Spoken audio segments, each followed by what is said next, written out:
Authorities have seized Republican Representative Scott Perry's cell phone, and this apparently took place a day after former President Donald Trump's Mar-a-Lago residence in Palm Beach, Florida, was raided by the FBI after he allegedly took classified documents home with him from the White House.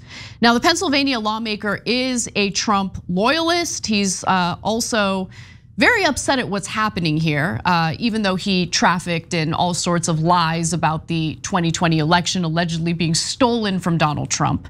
He says, quote, "This morning while traveling with my family, 3 FBI agents visited me and seized my cell phone. They made no attempt to contact my lawyer, who would have made arrangements for them to have my phone if that was their wish." I'm sure he would just willy-nilly very easily hand his phone over to the FBI had they just reached out to his lawyers, because Trump and all of his lapdogs have really proven themselves as individuals who cooperate with investigations. He also says, "I'm outraged, though not surprised, that the FBI, under the direction of Merrick Garland's DOJ, would seize the phone of a sitting member of Congress. My phone contains info about my legislative and political activities, my personal and private discussions with my wife, family, constituents, and friends. None of this is the government's business." Well, I mean, in order to seize your cell phone, a federal judge would have to sign off on it, sign off on a warrant to do so. And in order to get a warrant signed by a federal judge, the FBI would need to demonstrate that there's probable cause. And so the idea that, federal officials can unilaterally decide they're just gonna seize your cell phone without a warrant, especially when we're targeting a specific member of Congress or a politician, it's just ridiculous. And here's what happens in life for normal people. I know the elite aren't used to this, but for normal people, when you play stupid games, you win stupid prizes. And what Congressman Scott Perry loves to do is play stupid games, including repeating unfounded accusations of the election being stolen from Donald Trump when there hasn't been a shred of evidence demonstrating that's the case. More than 60 court battles about this very issue, and Trump's campaign lost nearly every single one of them. I think he won one of those cases.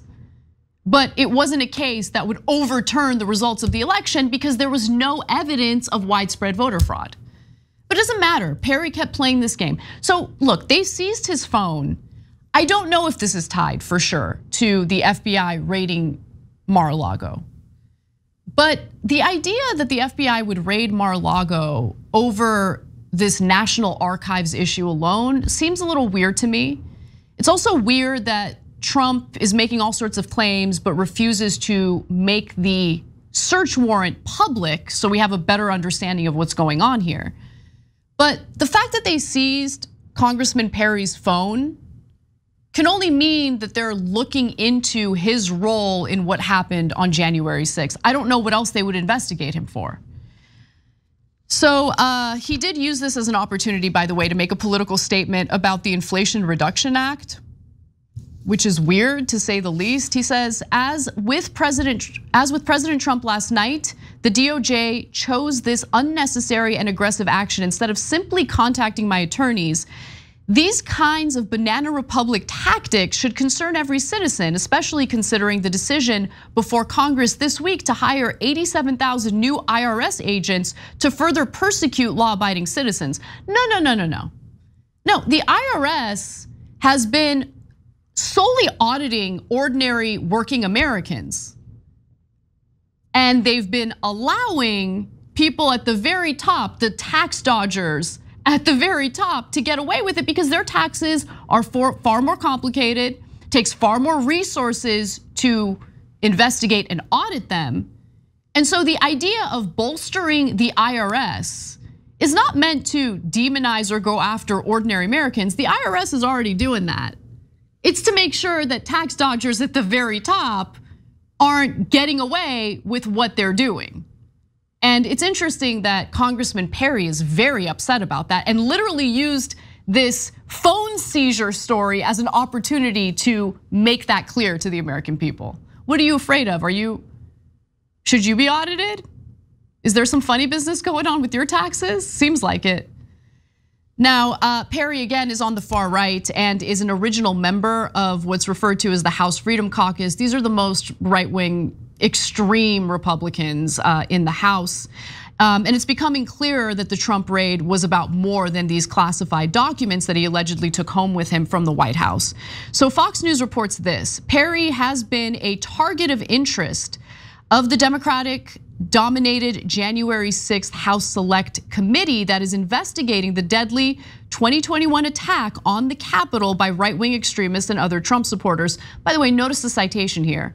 This is reported by Fox News, okay? They continue to write, Perry was in communication numerous times with the Trump White House in the days and weeks ahead of the storming of the Capitol. And by the way, it's been reported that Perry was looking for a presidential pardon for some of the behavior that he was engaged in behind the scenes, apparently. Liz Cheney, for instance, talked about Perry's alleged role in attempting to get Jeffrey Clark, head of the Justice Department Civil Division at the time, appointed as Attorney General because he may be more sympathetic to former President Donald Trump's claims of a stolen election.